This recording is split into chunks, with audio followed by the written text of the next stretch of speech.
I'm back again with the second part of what we were already learning, the scalars and vectors in mathematical physics. So just to recall what we have already discussed, uh, you see in the last video we had discussed how a scalar is different from a vector. It has a direction, vectors has a direction in addition to the magnitude. So this direction is written as a cap sign over the vector name. We read it as a cap, and then we discuss that a vector can be represented as its magnitude, that is the scalar quantity, and multiplied with the directional unit vector, which is represented as a cap. So a cap has a magnitude 1. It doesn't change the numeric value of this vector. It just add this direction sign. So whenever a unit vector is multiplied to a scalar quantity, the vector quantity that is formed has the same magnitude as the scalar quantity, but it has a direction attached to it. So if you convert this equation with a cap, if you want to find out the value of a cap, you'll just find it as the vector a divided by the scalar a. But if you have a vector quantity, you have to have some mathematical formula to convert it into scalar quantity. So I told you in the last meeting that we'll discuss that during our subsequent classes on how to change a vector quantity into scalar quantity, or how to find its magnitude. So here we write the scalar quantity as the magnitude of vector a. So the unit vector along direction a is represented as the a vector divided by the magnitude of a vector. So that is what we had discussed in the last class so far.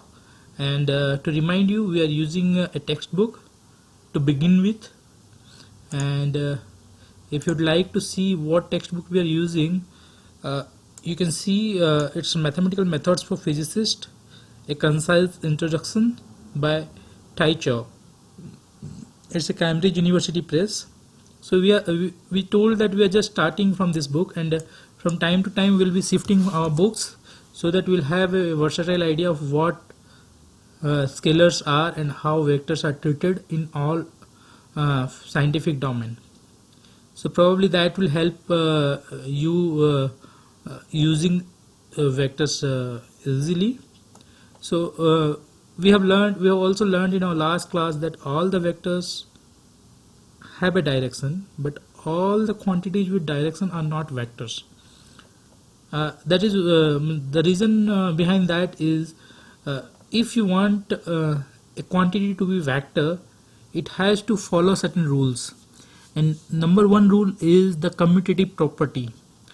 Means if you change the commutation, it should still give you the same output. And we've seen this example where there is a box, or you can say a cube with a hole facing towards y direction, and x direction is this one, and z direction is towards the top. And if we rotate this cube towards z direction, you keep your thumb towards z and rotate it anti-clockwise, so the hole will go towards x. And then if you rotate it towards y, this cube will fall flat with the hole facing towards z. But if you just commutate these two operators what we had used, means if we first rotate this cube towards y, and then if we convert try to rotate it towards z, we will get a different result. So this cannot be treated as a vector quantity. And we had seen one more example called angular displacement, or if you are moving around a circle, then you do have a direction because you are moving around the perimeter of the circle, but you do not have a fixed direction. The direction do change every instant. So you cannot say that angular displacement or angular velocity has or is a vector quantity. It is not a vector quantity. We'll discuss more about angular acceleration, angular displacement, angular velocity, and all other parameters as we go forward in our learning.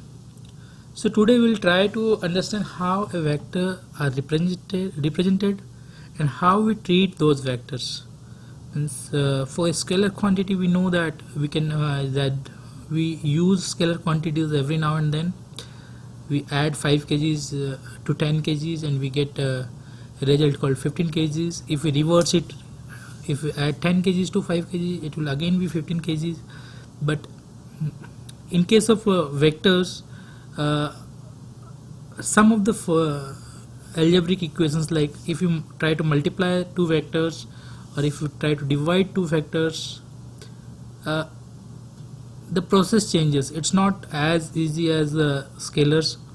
I won't say easy or difficult. It's not quite similar to the scalar quantity addition and subtractions. So in case of vectors, some of the basic mathematics changes. So before jumping into the mathematics, we will discuss how a vector quantity is used and how we denote those quantities in real physics problems and solutions. So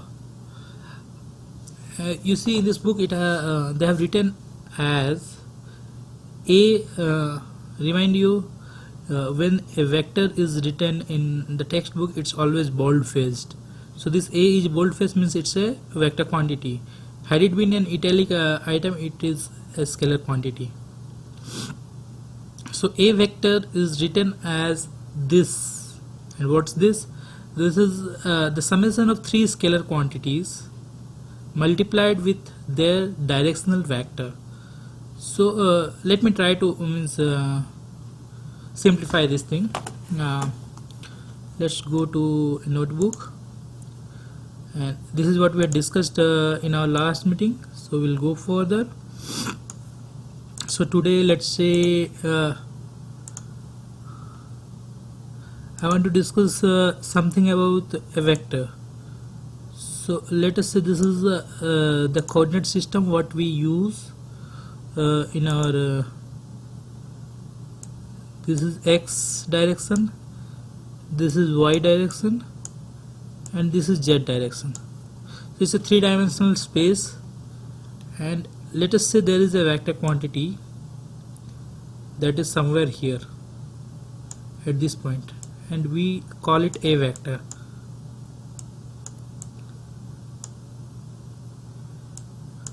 Okay, so this is a vector because it has a direction which is neither towards x-axis nor towards y-axis and nor towards z-axis.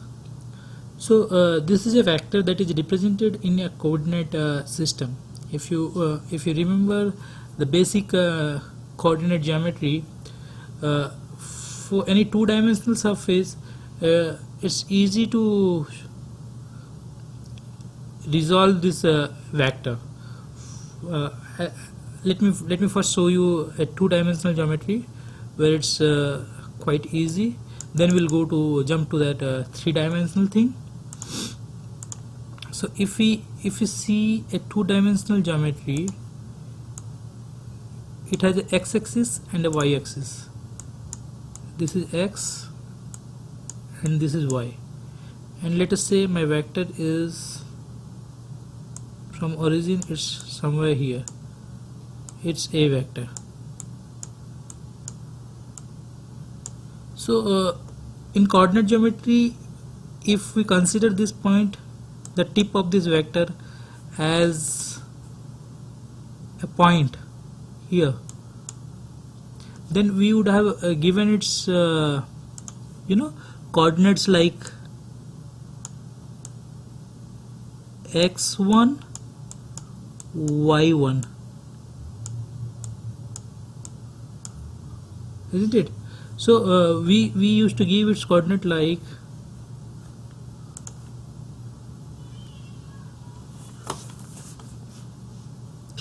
x1 y1, where x is basically x1 is basically the distance it has traveled in x-axis, like this, or you can show it like this.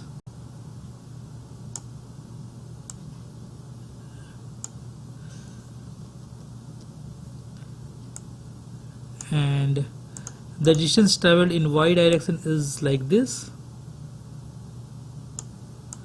and we call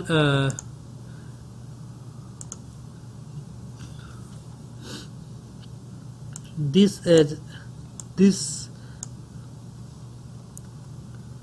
distance as x1, and this distance as y1.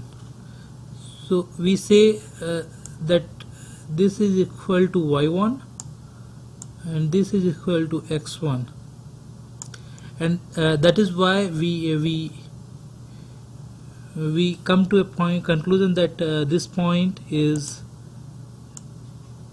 x1 y1. So we'll go ahead and just make same thing in three-dimensional geometry.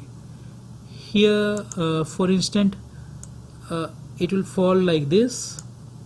It will have an x direction, a y direction, and a z direction. For understanding it better, I'll show you one of the images that is already drawn here. So we'll take this image and discuss it further. So I'll go ahead and paste that image.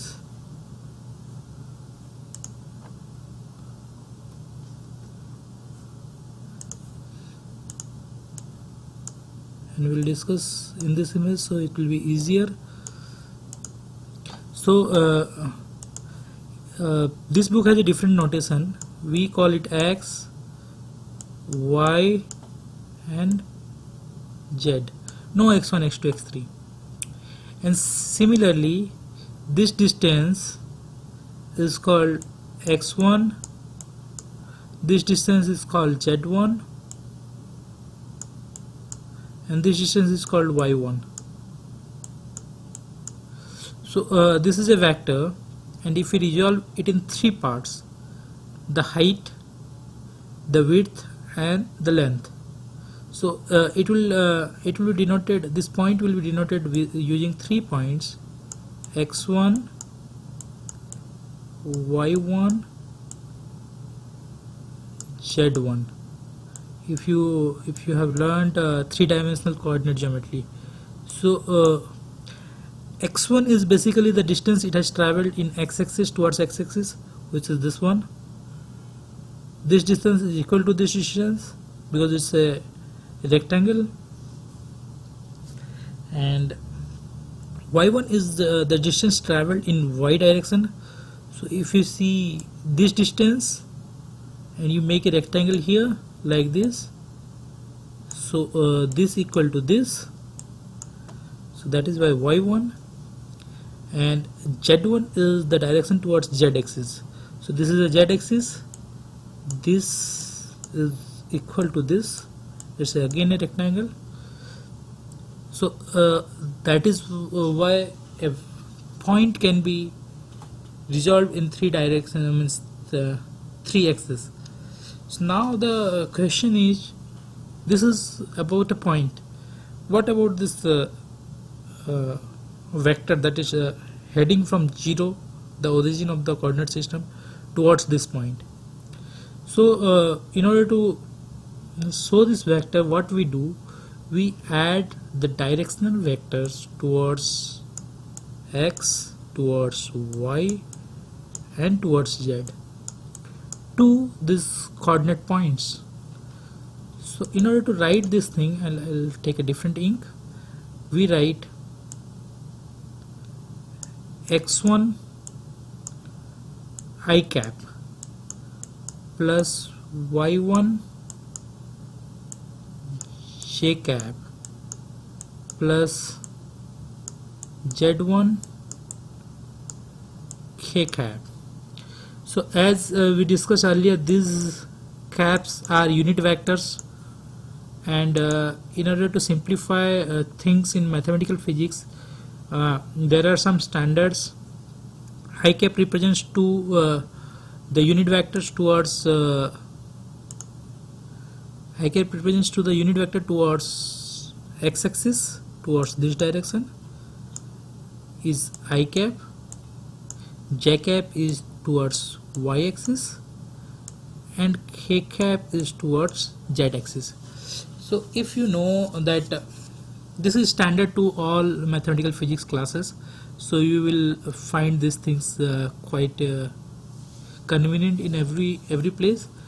So now let us imagine you want to reach to a point which is here in a coordinate system. So before going there, I'll just again paste the drawing, this one, and we'll try to move it away. You can delete this and you select it, and I hope you can see it, right? So here if you want to use this XYZ, what we had discussed, that if you want to reach to this point which is x1 y1 z1, you'll start from first moving towards x-axis, and this distance will be x1. Then you will start moving towards y-axis, and this will equal to y1. Then you will start moving towards z-axis, and this distance will be equal to z1. So in order to show this movement, you will add I cap, j cap, k cap. So in simpler terms, the vector A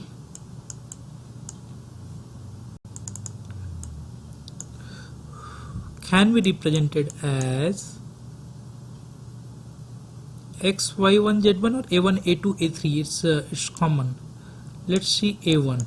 a1 is the magnitude that it moved towards x-axis, plus a2, that is towards y-axis.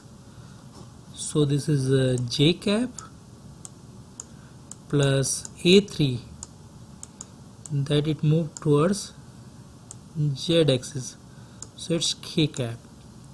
So you know a vector can be represented as its magnitude towards x-axis, y-axis, z-axis multiplied by their direction vectors. So this way it is it can be represented in general terms. As you see here, E1, E2, E3 are I cap, J cap, and K cap. The book will discuss it at a later point, but I believe in representing those things. Yeah, you can see here they are normally written as I cap, J cap, and K cap in general physics textbooks. So if you write a vector like this, which is a vector equal to a1, a2, a3, the general way to read it is a1 is the scalar quantity that is towards x-axis, a2 is towards y-axis, a3 is towards z-axis. So you can rewrite this thing as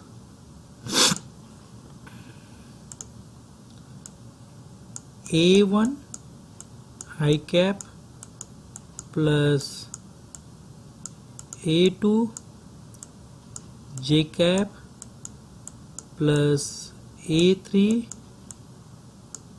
k cap.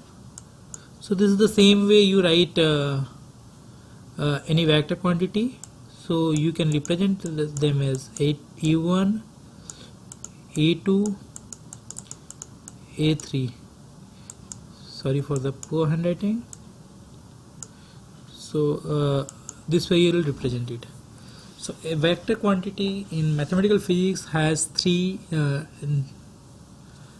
directions. In order to draw a vector quantity, you will need three directions. And if you have just two, let us say these two, and there is nothing in the k-cap direction. So let me show you one of the examples. If I take this image again, and if I paste it here, and if I say that I have a vector, a vector that is 3 I cap plus 4 j cap.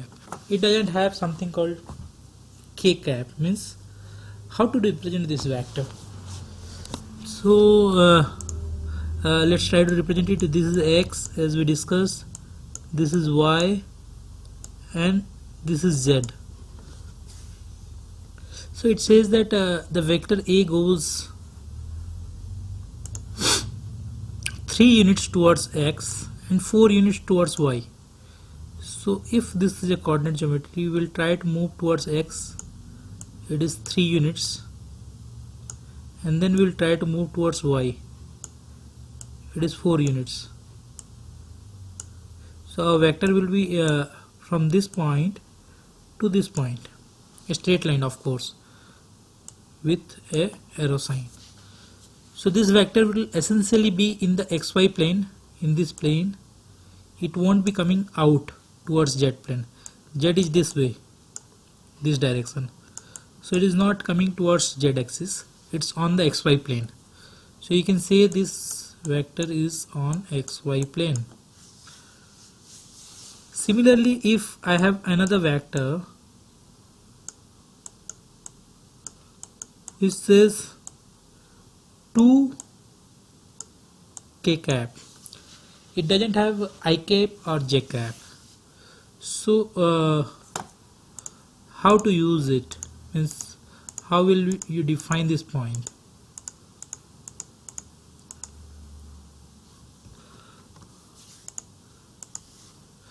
So let's say I have 2 k cap, so it will not move towards x because it doesn't have any I cap quantity, it doesn't have any y directional quantity, so it will just move towards z axis 2 units, and this will be my vector.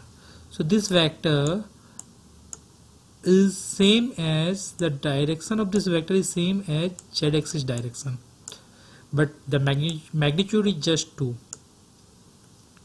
So it will be basically on z axis, it won't be on x axis or y axis or any space. So this way you have to start learning vector quantities.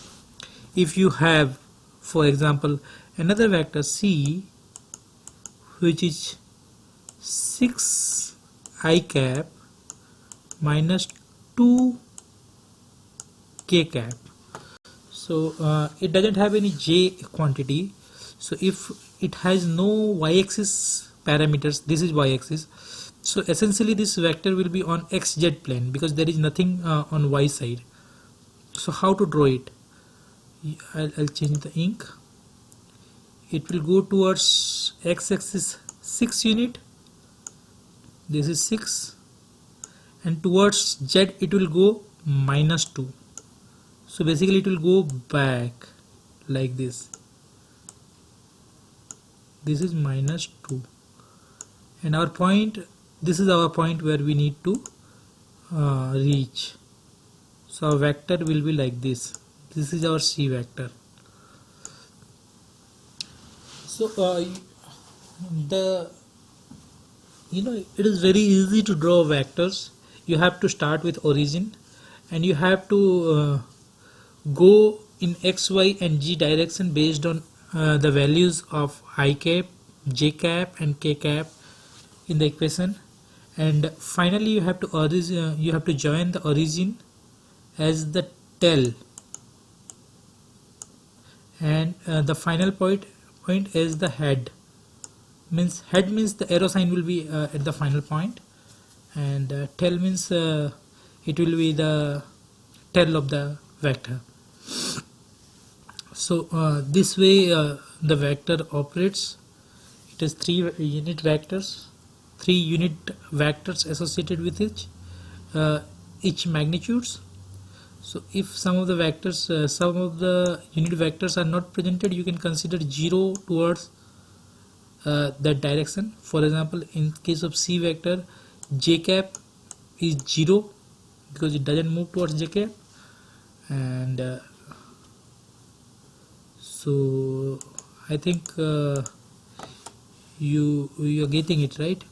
And then there is something called direction cosines, so that we need to understand before we can move to vector algebra. So this is the direction cosines. If you know some trigonometry, it will be easier. If not, I'll give you some brief.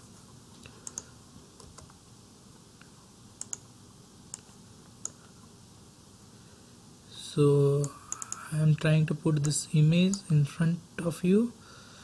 So this is the image. Again,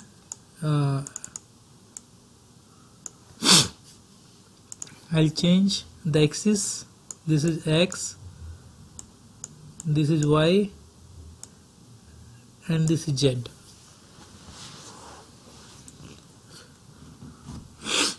Generally we say, and this is our a vector.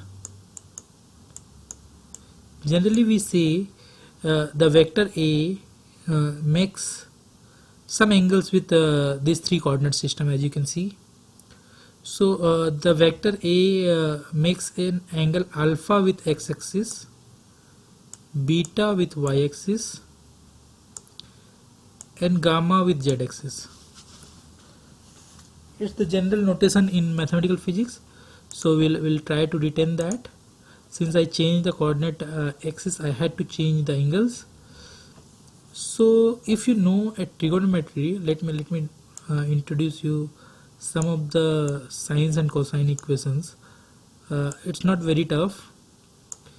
If you see a right angle triangle, this is 90 degree, and if this angle is alpha,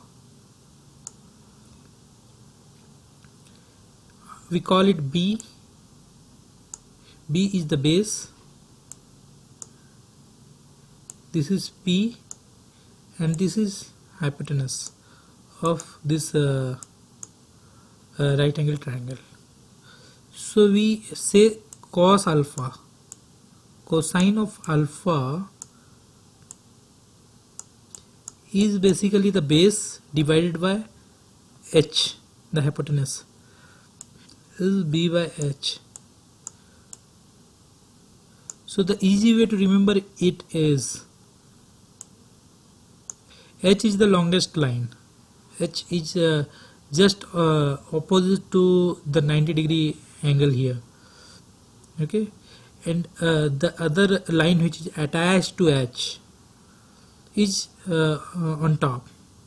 And you remember cos of any angle never goes beyond 1. It varies from -1 to 1.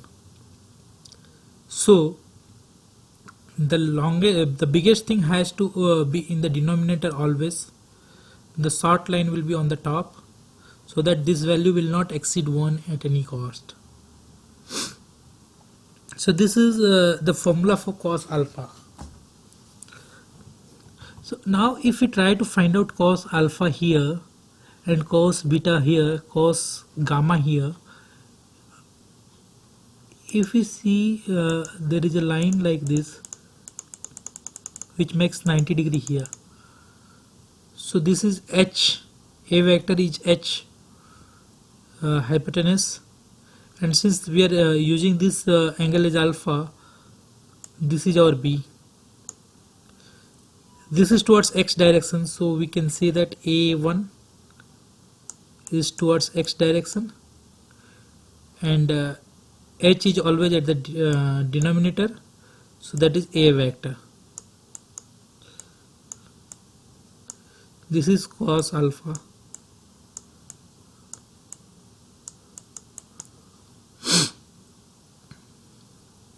So a1, that is the magnitude towards x-axis, which was associated with I cap.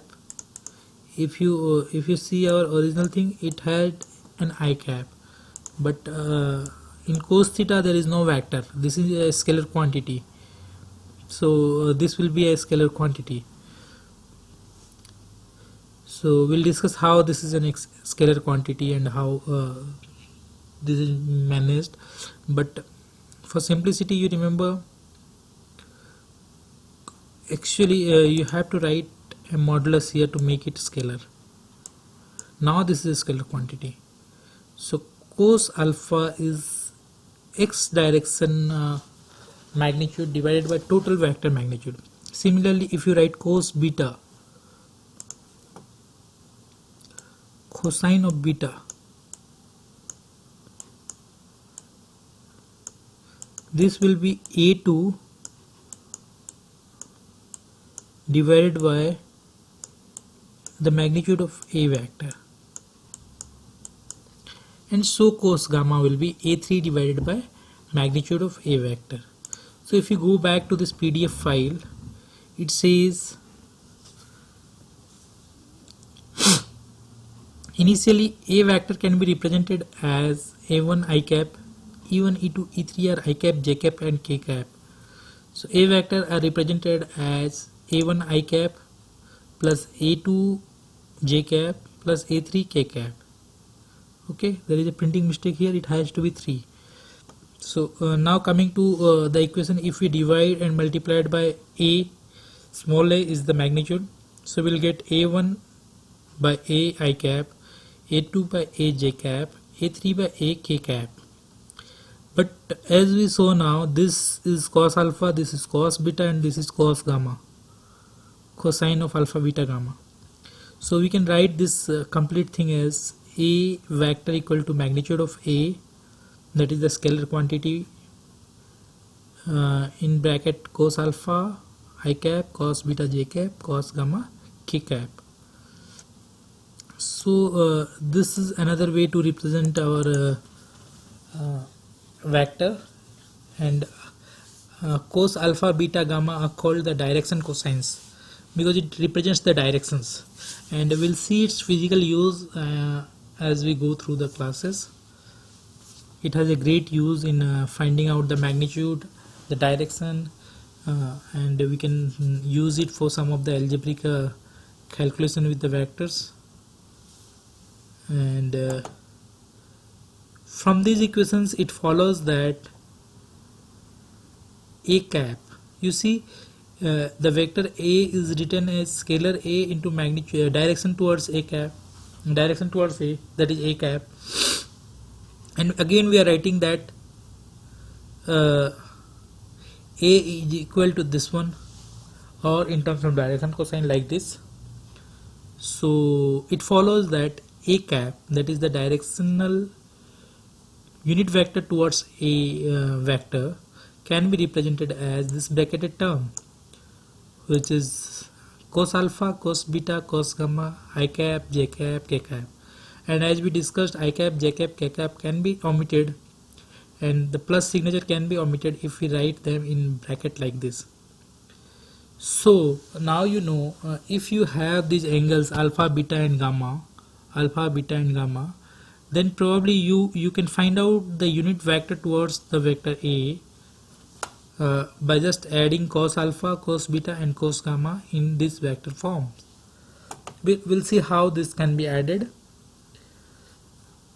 So next we have to move in vector algebra, but before that I would like to like you to go through these pages. It's very small, just 2 pages. And if you have some queries, please comment, and I'll be more than happy to discuss it further. And if you have some queries or suggestions, please write them in our comment box. Thank you.